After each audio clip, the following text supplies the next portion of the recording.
The steering wheel's on the right side now. In this video, guys, we're going to be fitting a universal removable steering wheel boss, which makes life getting in and out of the car, especially when you've got a big full roll cage on, so much easier. Before we get into it, hit the subscribe button and give us a like, and check out our other videos. Okay, so this is what we've got. This is the removable boss that we picked up last week. It cost about £50, I think, from memory, so that's going to be, what, $70 or so. See there, that's the spline stub. That's what the boss actually slides onto.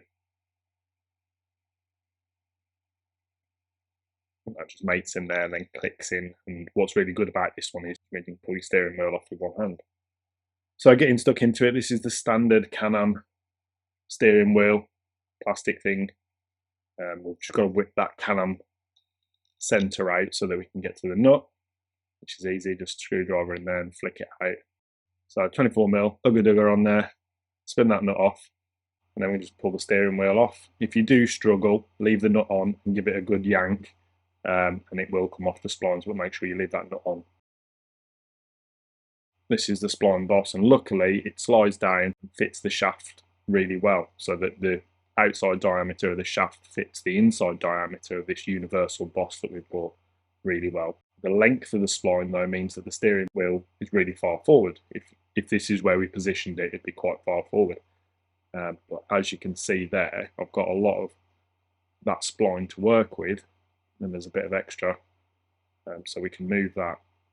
You can see I'm just adjusting it up to hold it firm and square. You can get it square.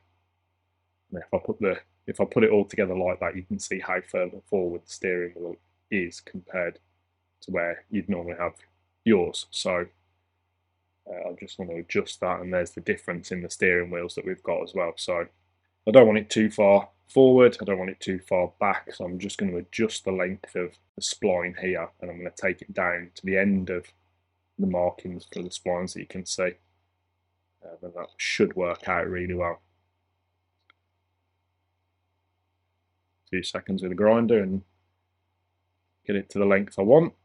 I'm just going to tidy up, make sure there's no burrs on it, and then I can slide it on the shaft now. There we go, she goes on nice. And I've got a nice area to tack the splines onto, centered itself quite well. I can just adjust that myself. If I put it together now, I've got a good distance really, it's not too close, it's not too far away. So I'm just going to position this where I want it, which is there, make sure it's square. You can see I'm adjusting to make sure it's square, just tacking it in place, and then I'm actually plug welding down the middle. And you can see here I've got really good penetration there. It was glowing red. And that's definitely not going anywhere. So now I'm just going to check that fits and there's no burrs or spatter in the splines. I'm happy with that. I'm just marking the top edge, makes life easier.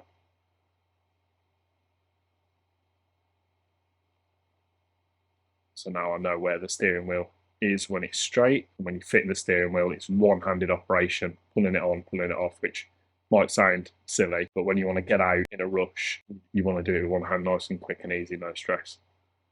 So I'm just going to Loctite these, or thread lock these bolts in, which is the little adapter for the specific steering wheel that I'm using.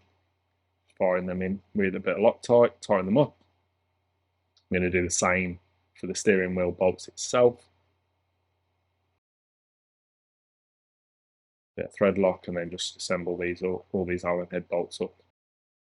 I actually changed which steering wheel I wanted to after this. We tested it and I wasn't keen on the size of it, so we ended up going to a slightly larger one that's around about the same size as the standard Can-Am one. I'm just marking here the bolts with some paint so we can see if they begin to loosen.